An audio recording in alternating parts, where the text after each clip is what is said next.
Oke, baik. Selamat pagi jemaat yang kasih Tuhan semuanya. Puji syukur kita kembali bertemu di dalam sekolah minggu dewasa kita di hari Minggu pagi ini. Ya, puji syukur. Gimana jemaat sekalian? Baik semua? Puji Tuhan ya. Oke, mari kita kembali.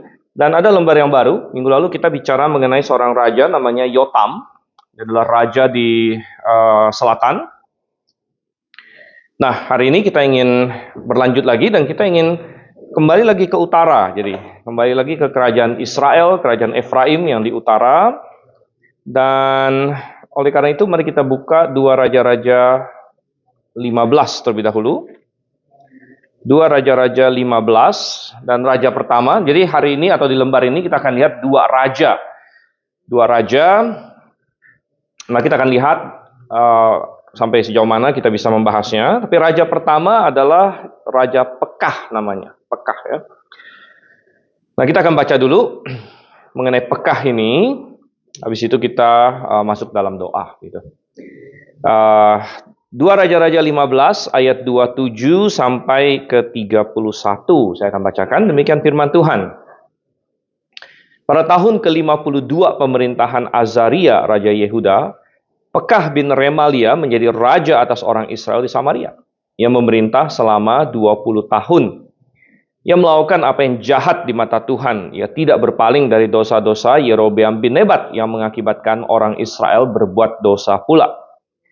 Pada zaman Pekah, Raja Israel, datanglah Tiglat-Pileser, Raja Asyur, merebut Iyon, Abel Bet Maaka, Yanoa, Kedes, dan Hazor, Gilead, dan Galilea, serta seluruh tanah Naftali. Ia lalu mengangkut penduduknya ke pembuangan di Asyur.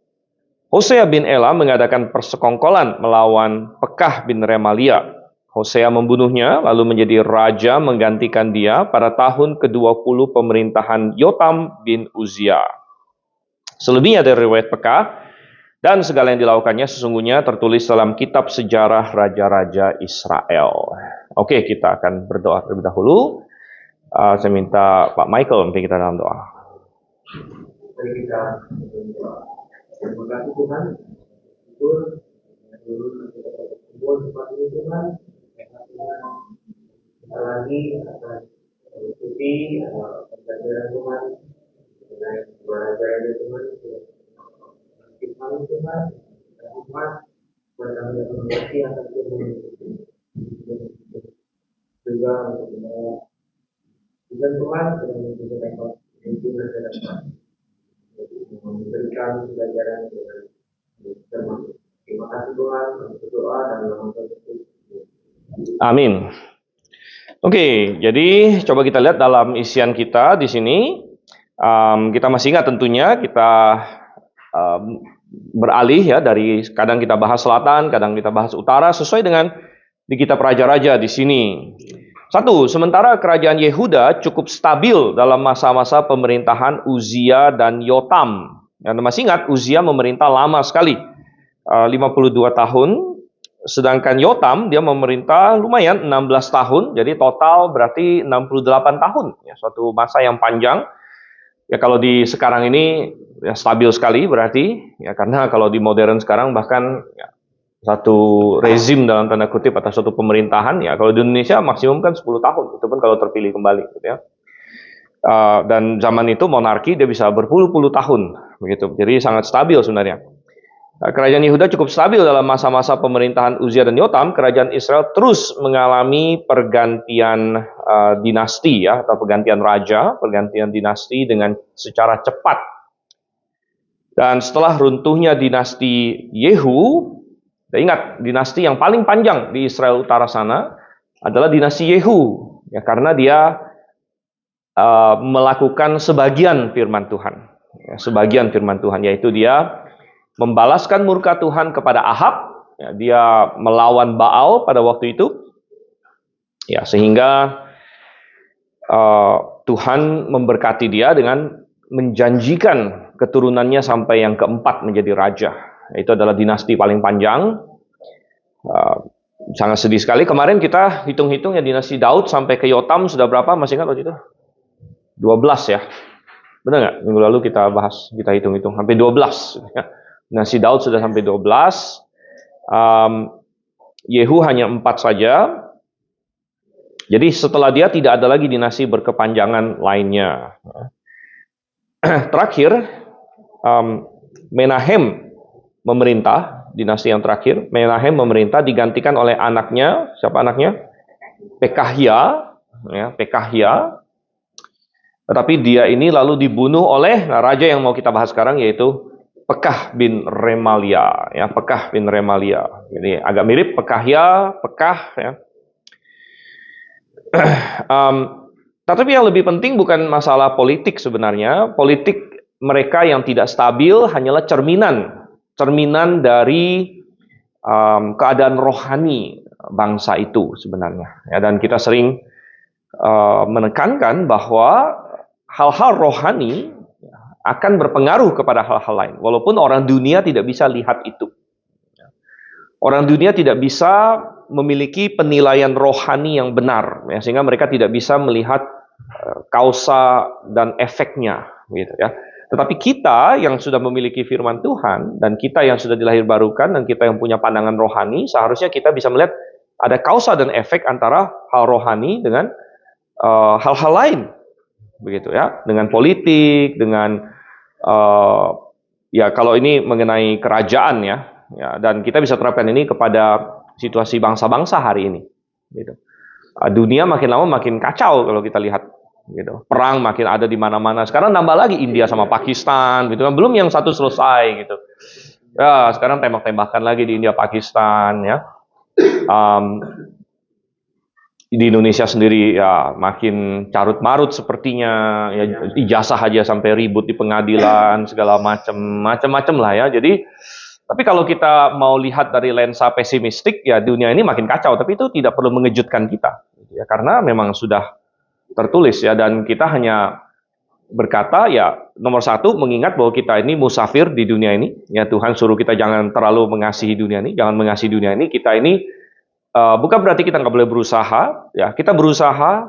Ada nggak di dunia ini yang bisa kita nikmati? Ya nikmati aja berkat-berkat Tuhan di dunia ini. Ya, tapi dengan pemahaman bahwa, ini memang bukan rumah saya. Ini memang bukan rumah saya. Ya, saya lewat di sini. Saya lewat. Ya. Oleh karena itu, hal-hal yang saya genggam di dunia ini, jangan saya genggam terlalu erat. Begitulah ya. Jangan saya genggam terlalu erat.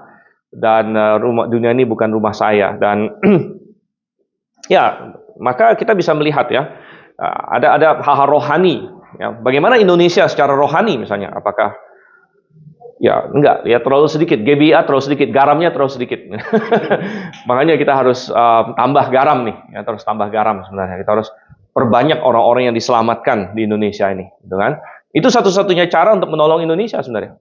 Bukan MBG, bukan KPK, bukan apa ya. Satu-satunya cara menolong Indonesia sebenarnya dari sudut pandang rohani adalah menambah jumlah orang-orang yang diselamatkan, ya, yang kenal Tuhan, yang memiliki hubungan dengan pencipta, begitu ya. Dan ini sebenarnya bukan hanya untuk Indonesia sih, begitu ya. Ini real untuk segala sesuatu, begitu. Dan kita bisa lihat itu juga bukan hanya untuk negara, tapi untuk keluarga, ya, untuk masyarakat dan lain sebagainya, ya. Keluarga-keluarga yang baik, ada keluarga yang jadi kacau balau, ya, ada keluarga yang akhirnya menjadi rusak berantakan dan lain sebagainya. Ya, ada hal-hal rohani juga di situ. Hal rohani. Jadi kita perlu sangat memahami ini, ya. Sehingga poin nomor 2 kita bilangnya, secara rohani orang Israel semakin jauh dari Tuhan. Ini adalah alasannya, ya. Dosa apa ini, ya? Dosa Yerobeam, ya, terus membuat Israel kacau. Karena tidak ada satupun raja yang dikatakan menyimpang dari dosanya Yerobeam. Bahkan Pekah, ya, nanti kita akan baca, Pekah juga melakukan apa yang jahat di mata Tuhan. Ia tidak berpaling dari dosa-dosa Yerobeam nanti. Ya. Oke, dan Tuhan mulai menggerakkan Asyur untuk menghukum umatnya. Ya. Tuhan mulai menggerakkan Asyur. Ya. Dan ya ini bisa terjadi. Ingat bahwa Tuhan berdaulat dan dia bisa memakai orang-orang tidak percaya Tuhan untuk menghukum umatnya bahkan. Nah, ini salah satu hal yang dipergumulkan oleh Habakuk juga. Habakuk ya. Habakuk pernah berseru karena Habakuk hidup belakangan. Tapi Habakuk itu di Yehuda, dan waktu itu Tuhan menghukum Yehuda pakai Babel. Dan Habakuk berteriak, Tuhan, memang Israel sudah kacau, tapi Babel kan lebih kacau lagi, begitu.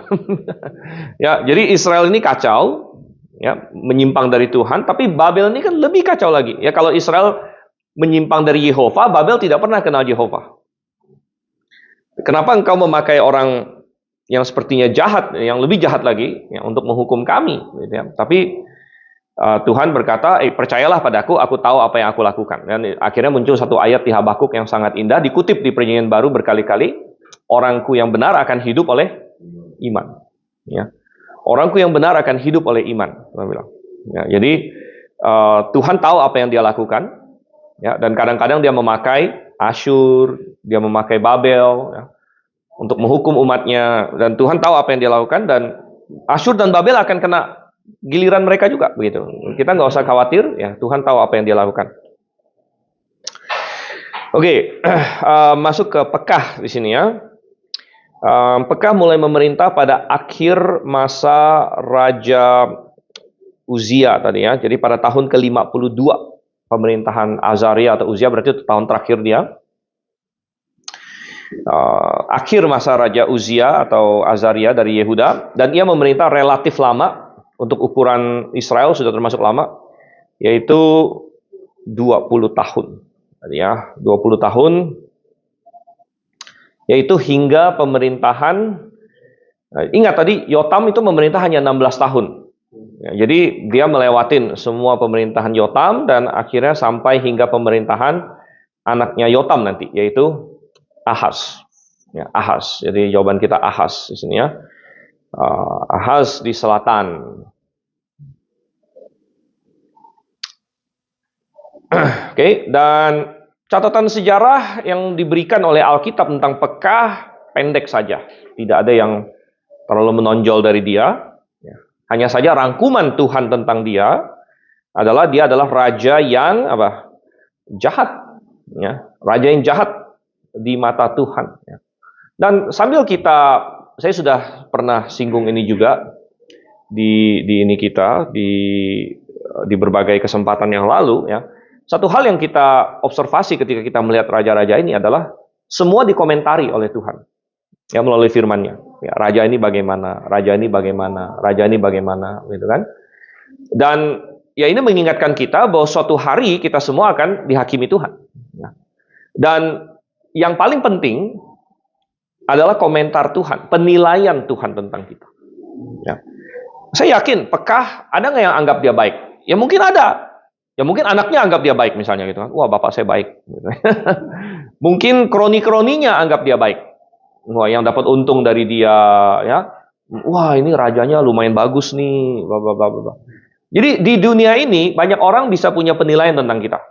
Ada yang nilai kita baik, ada yang nilai kita kurang baik, ada yang nilai kita ya, kacau dan lain sebagainya. Dan ya tentu penilaian orang lain ya bisa kita jadikan input, bisa kita jadikan ya maksudnya kita bisalah berinteraksi dengan penilaian orang terhadap kita. Tapi kita harus ingat satu hal, bahwa semua itu boleh dibilang tidak ada artinya dibandingkan dengan penilaian Tuhan terhadap kita. Ya. Penilaian Tuhan terhadap kita. Nah, ini yang paling penting. Karena inilah penilaian yang berharga, inilah yang tercatat dalam Alkitab. Jadi kita tidak tahu lagi apa kata semua orang lain tentang Pekah. Karena Pekah ini siapa aja kita nggak bakal tahu, kecuali ada dalam Alkitab, benar nggak? Ya. Kalau Alkitab tidak ada salin catat tentang Pekah, siapa yang hari ini bisa tahu ada satu orang namanya Pekah gitu, yang hidup sekitar 2700-an tahun yang lalu gitu kan? Nggak ada orang bakal kenal dia. Satu-satunya alasan kenapa orang hari ini bisa kenal ada satu sosok namanya Pekah adalah karena Alkitab mencatatnya. Dan ternyata semua yang dikomentarin orang, semua pendapat orang tentang Pekah hari ini tidak ada seorang pun yang tahu dan peduli gitu. Nah, tetapi yang tercatat sampai kekekalan adalah pendapat Tuhan tentang Pekah. Nah, dan ini menjadi suatu peringatan bagi kita juga. Ya, memang kita bukan berarti ya saya cuek aja lah orang mau ngomong apa. Kita bisa hari ini berinteraksi. Ada pendapat orang, penilaian orang, kita jadikan masukan dan lain sebagainya. Tapi ingat selalu. Ya. Di dalam kekekalan nanti, semua itu nol. Ya. Apa yang orang katakan tentang kita sudah akan lama-lama dilupakan. Ya. Tapi apa yang Tuhan katakan tentang kita, itu bertahan sampai kekekalan. Gitu ya. Oleh karena itu, kita harus hidup dengan suatu prinsip bahwa yang saya cari adalah apa yang Tuhan katakan tentang saya. Ya. Nah ini penting sekali. Dan Tuhan bilang pekah adalah raja yang jahat. Ini adalah komentar Tuhan, gitu ya. Akhirnya kita tahu dia sebagai raja yang jahat. Peduli amat apa kata orang lain tentang dia. Ya, mungkin anaknya anggap dia orang yang baik atau apa lain sebagainya. Tapi Tuhan anggap dia raja yang jahat di sini. Ya. Dan pendek sekali yang disampaikan firman Tuhan tentang pekah ini dari ayat 27, ya 28, 29, 30, cuma 5 ayat saja. Ya. Nama dia ada muncul lagi selain di dua raja-raja ini, dia ada muncul beberapa kali di kitab Yesaya sebenarnya. Ya. Nah, ada di kitab Yesaya, pekah ini ada disinggung, ya, terutama di zamannya Ahaz. Jadi hal yang menonjol dalam isian kita, hal yang menonjol tentang dia adalah bagaimana dia bersekutu dengan Aram untuk menyerang Yehuda. Ya, ini terutama didokumentasikan di kitab Yesaya. Coba kita lihat. Nah, sebentar ya. Yesaya pasal 7, coba kita lihat ya. Nah, ini akhirnya menjadi background, jadi salah satu nubuatan mesianik yang indah ya. Di Yesaya 7 ayat 14. Tapi kita lihat Yesaya 7 ayat 1. Pada zaman Ahaz bin Yotam bin Uzia, Raja Yehuda, majulah Rezin, Raja Aram, dengan Pekah bin Remalia, Raja Israel, untuk memerangi Yerusalem. Ya, jadi kita melihat di situ koalisi. Jadi rupanya salah satu pencapaian si Pekah ini adalah dia berhasil membangun koalisi dengan Aram. Ya tadinya Israel itu perang terus sama Aram di sini. Ya, kita ingat kan? Ini ya, Yerusalem, ya, Samaria. Ya, ada katakanlah wilayahnya seperti ini. Ya. Nah di sini ada Syria atau Aram. Dan di masanya Ahab dan lain sebagainya ini perang terus, perang. Seperti India, Pakistan sekarang, misalnya. Perang, gitu kan? Di zaman Yehu juga dilanjutkan perang ini ya, tapi rupanya di zamannya si Pekah ini dia berhasil bikin koalisi bahkan. Jadi Samaria dengan Syria malah koalisi sama-sama nyerang Yerusalem, ya, nyerang Yerusalem ya. Dan kalau kita lihat secara politik, salah satu insentif mereka berkoalisi pada waktu itu adalah bangkitnya Asyur. Ya, jadi ada pepatah ya, kalau misalnya a common enemy makes a friend lah ya, maksudnya kalau kita punya musuh bersama, akhirnya kita jadi sahabat gitu.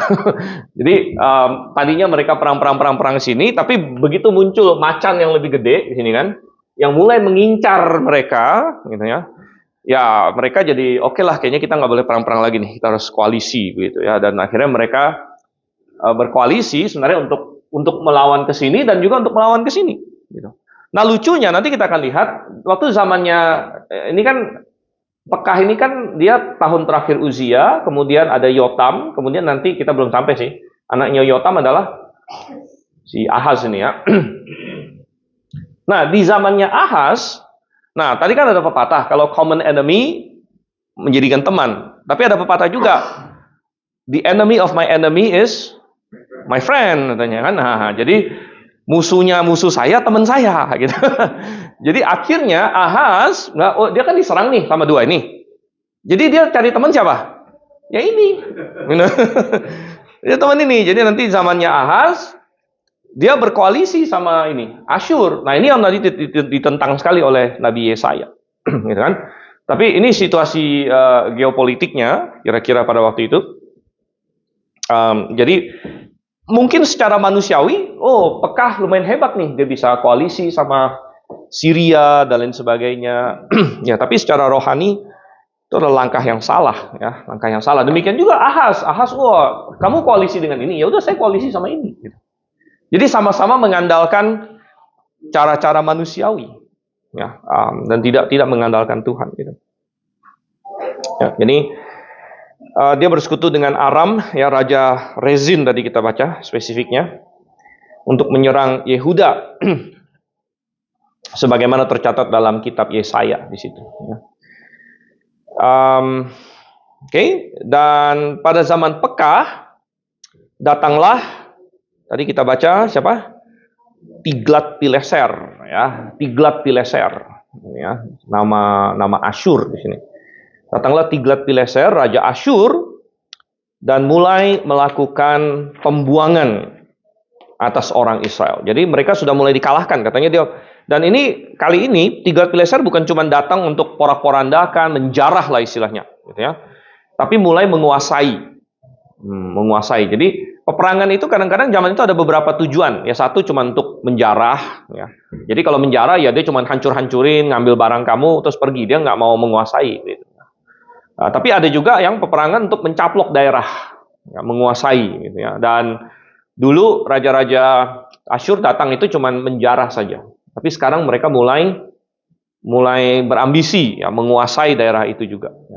Ya, sehingga kita baca dia merebut Iyon, Abel Bet Maaka, Yanoa, Kedes, Hazor, dan sebagainya. Ya, kota-kota besar. Hazor adalah salah satu kota besar di sini. Salah satu kota yang dihancurkan oleh Yosua waktu mereka masuk Kanan lalu dibangun kembali lagi. Ya. Dan ini sekarang direbut oleh Tiglat-Pileser. Ya. Jadi mulai melakukan pembuangan atas orang Israel. Nah, satu hal yang luar biasa adalah nama beberapa raja Asyur yang disebutkan dalam Alkitab. Ya. Coba nama raja Asyur yang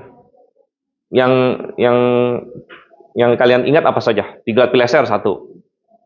Apalagi raja nama Asyur? Ben-Hadad, Aram, ya. Nama-nama raja Asyur yang lain. Ini yang ikut CCA bukan yang masih udah belajar ya? Masih ingat ada Raja Pul, ya, Pul. Kemudian yang paling terkenal karena berhubungan dengan Hizkia, masih ingat? Yang datang dengan 185.000 orang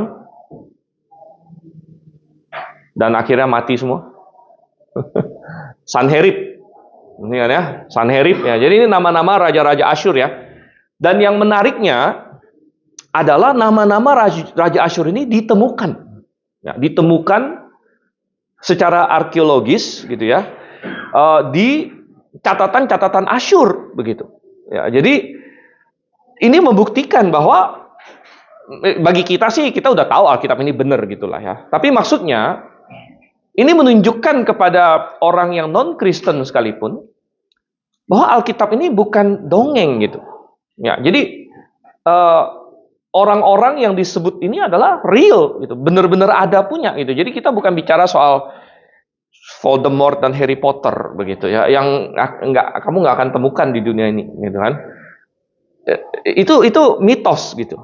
Ya, dan Alkitab bukan seperti itu. Ya, Alkitab bicara real. Ini adalah sejarah. Dia mencatat sejarah ya. Tiglat-Pileser ada ditemukan namanya di catatan Asyur ya. Raja-raja seperti Pul dan lain sebagainya ada namanya di dalam daftar raja-raja Asyur ya. Jadi ada di berbagai tempat, Pak. Ya. Di sini kan tiap kali bukankah tercatat di raja. Oh iya. Itu berarti selain Alkitab di catatan sejarah mereka per wilayah atau per negara.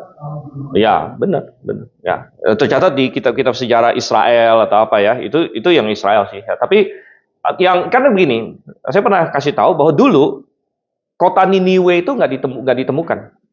Jadi beberapa ratus tahun yang lalu, ketika banyak orang yang menyerang Alkitab, skeptis bicara Alkitab ini dongeng. Ya, misalnya Alkitab bilang Niniwe, mana Niniwe? Nggak ada Niniwe. Jadi mereka anggap itu kayak mitos lah, kayak kita ngomong Atlantis atau ya yang lain-lain lah begitu, yang agak mitos-mitos begitu kan. Nah, mereka tidak percaya gitu. Ya, ini beberapa ratus tahun yang lalu. Tapi sekarang ya kita ketawa dengan itu. Kenapa? Kota Niniwe sudah ditemukan reruntuhannya. sudah diekskavasi, sudah diarkeologikan, dan dari situ menemukan yaitu banyak catatan-catatan Asyur dan lain sebagainya. Gitu ya. Jadi arkeologi, awal-awal arkeologi itu dipenuhi oleh orang-orang yang percaya Tuhan. Nah, dan mereka banyak sekali mengkonfirmasi apa yang Alkitab katakan. Nah, tapi dengan berjalannya waktu sekarang makin banyak juga orang yang nggak percaya Tuhan jadi arkeolog juga, gitu ya. Jadi, tapi ya tetap ini sih, tetap secara keseluruhan mendukung Alkitab lah, gitu ya. Oke, baik. Nah itu adalah Pekah di sini ya, Pekah, dan ya menarik sekali bahwa si Pekah ini dia dari tahun terakhir Uzia, tahun ke-52. Kemudian 16 tahunnya Yotam. Kemudian si Pekah ini memerintah berapa tahun? Tadi 20 tahun, berarti dia sampai paling tahun ke-3 atau ke-4-nya Ahaz lah ya. Jadi sampai dengan tahun ke-3 atau ke-4-nya Ahaz ya. Dan dia sempat udah mau menyerang Yerusalem ya. Dan bagi Ahaz sepertinya ini serangan ini bikin sakit kepala besar gitu kan. Sampai-sampai dia cari pertolongan Asyur dan sebagainya. Nabi Yesaya sudah bilang jangan cari tolong dengan Asyur ya. Andalkan Tuhan. Siapa yang bisa tahu? Umur manusia di tangan Tuhan. Waktu Pekah menyerang Yerusalem, mungkin Ahaz berpikir sampai kapan nih dia mau menyerang? Ya, tapi ternyata sampai tahun ke-3 atau ke-4 dia saja Pekah sudah mati. Pekah sudah mati. Ya. Oleh karena itu, ya andalkan Tuhan, gitu kan? Kita tidak ada yang tahu jalan sejarah. Ya, tidak ada yang tahu jalan sejarah. Ya. Apa yang akan terjadi besok? Who knows? Gitu, ya. Siapa yang tahu? Jadi Ahaz tidak percaya Tuhan akhirnya waktu itu, karena Ahaz raja yang jahat. Ya. Dia nggak percaya Tuhan, dia tetap andalkan Asyur. Ya, tapi sebenarnya Tuhan sudah bilang kamu nggak usah takut sama Pekah. Nah, ngapain kamu takut sama Pekah? Ya Tuhan sudah tahu kamu hidupnya sampai sini aja. Ya, jadi itu yang kita lihat di sini. Oke, baik. Nah, kita masuk ke Hosea sekarang ya, masuk ke Hosea. Jadi Pekah mati dibunuh oleh ini Hosea, ya, Hosea bin Ela, ya. Itu di poin nomor 6. Sebagaimana Pekah membunuh tuannya Pekahya, pada gilirannya ia dibunuh oleh Hosea bin Ela. Nah, coba kita baca dulu Hosea sini ya. Baca dulu di pasal 17. 2 Raja-Raja pasal 17.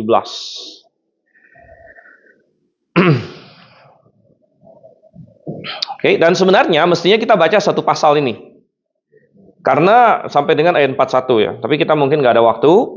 Kita akan lanjutkan minggu depan. Kita baca 6 ayat saja yang tentang Hosea.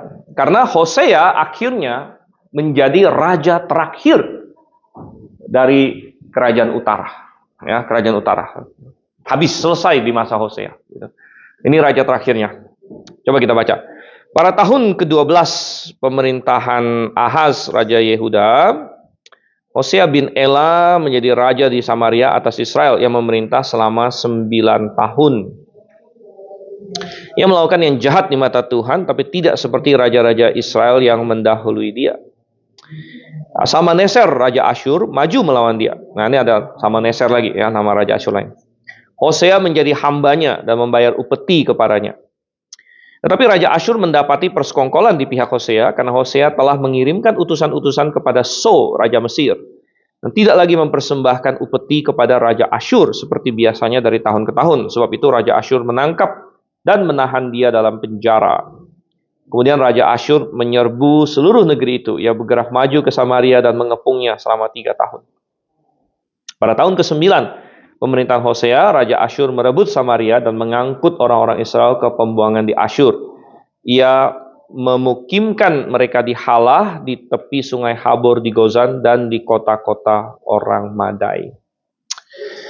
Oke, baik. Dan sebenarnya kita perlu baca sampai ayat 41, ya, karena berikutnya bicara mengenai runtuhnya kerajaan Israel di sini. Tapi kita mungkin simpan itu untuk minggu depan. Kita lihat dulu dalam isian kita di sini.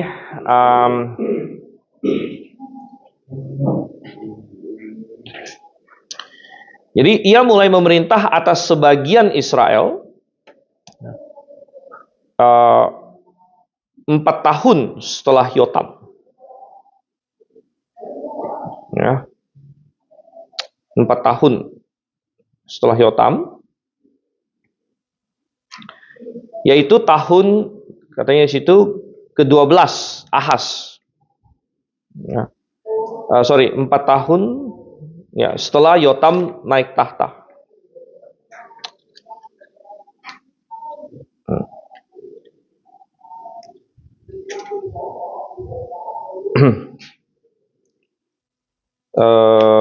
Sorry. Ya, 20 tahun. Ya, isiannya, sorry. Ia mulai memerintah atas sebagian Israel 20 tahun setelah Yotam naik tahta. Di sini ya, 20 tahun. 20 tahun setelah Yotam naik tahta, karena si Pekah di sini, ya, dia mulai memerintah di akhir Uzia, gitu kan. Dia memerintah 20 tahun. Nah, Yotam kan langsung naik tahta habis itu. Ya. Jadi si Hosea ini memerintah atas sebagian Israel 20 tahun setelah Yotam naik tahta, yaitu tahun keempatnya Ahaz, yang kita bilang ini, tahun keempatnya Ahaz. Ya. Jadi gini, karena begini, ada pertanyaan, karena tadi kita bilang bahwa si Pekah ini kan memerintah sampai tahun ketiga atau keempatnya Ahaz saja. Ya, katakanlah tahun keempat. Ya. Dia memerintah sampai tahun keempatnya Ahaz, sedangkan Hosea dikatakan naik tahta pada tahun ke-12-nya Ahaz. Jadi sepertinya ada gap ya, selama 8 tahun begitu. Ya. Anda tangkap nggak di situ? Waktu tadi kita baca ya di pasal 17 ayat 1, tahun ke-12 pemerintahan Ahaz. Sedangkan si Pekah mati pada tahun keempat pemerintahan Ahaz. Ya, jadi ada gap 8 tahun di sini. Dan salah satu cara kita bisa memahami itu, kenapa bisa demikian? Ya,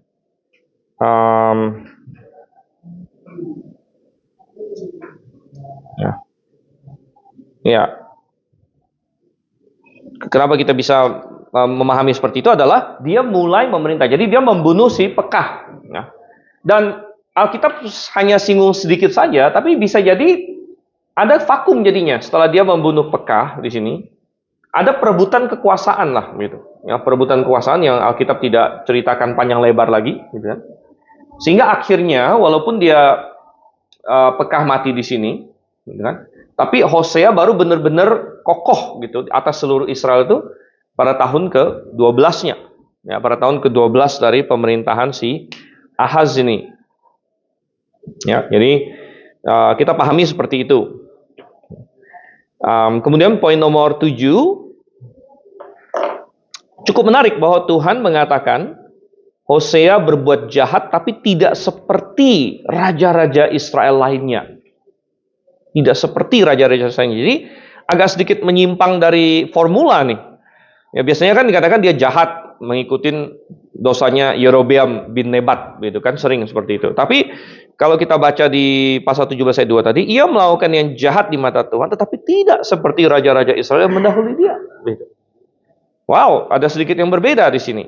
Ya, artinya Hosea ya tidak menyembah Baal, ya tidak seperti raja-raja lain kan tidak menyembah Baal, tidak seperti dinasti Omri, dan juga tidak dikatakan dia jatuh kepada dosanya Yerobeam. Ya, banyak raja lain dikatakan mereka mengikuti dosanya Yerobeam bin Nebat. Hosea tidak di sini. Ya, namun dia tidak sampai kembali kepada jalan yang benar.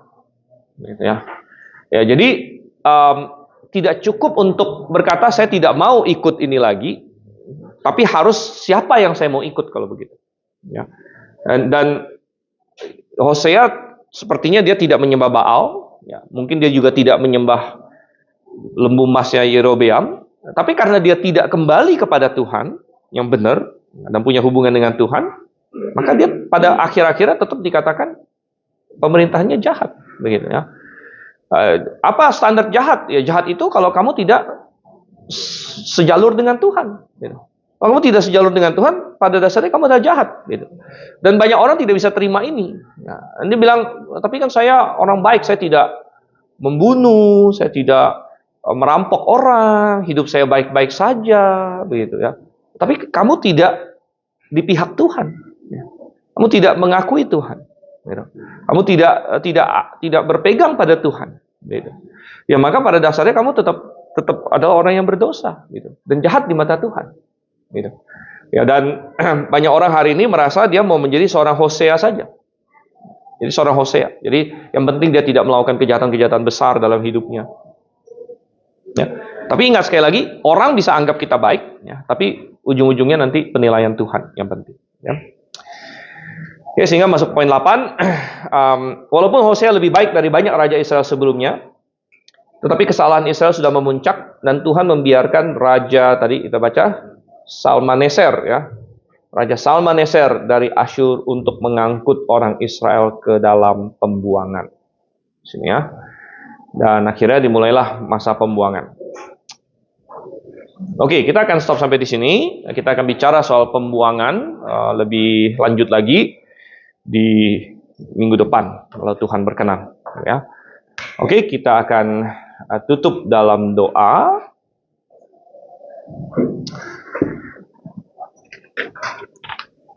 Minta saudara Reinhard memberi kita dalam doa. Kita berdoa.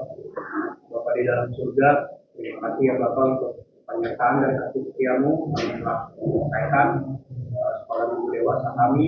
Kiranya kita dari raja-raja Israel menunjukkan kami ya Bapak bahwa penilaian Engkau adalah yang terpenting dalam hidup ini. Dan kiranya Pak yang menuntun kami ya Bapak, supaya kami senantiasa berhikmat dan mengerti kehendak-Mu dalam hidup kami. Sebentar kami akan memulai pertemuan jemaat. Mohon Pak yang pimpin semua gembala, diakan dan juga jemaat yang akan hadir ya Bapak. Pujilah nama-Mu yang Tuhan surga. Kami berdoa di dalam nama Tuhan Yesus Kristus. Amin. Amin. Oke.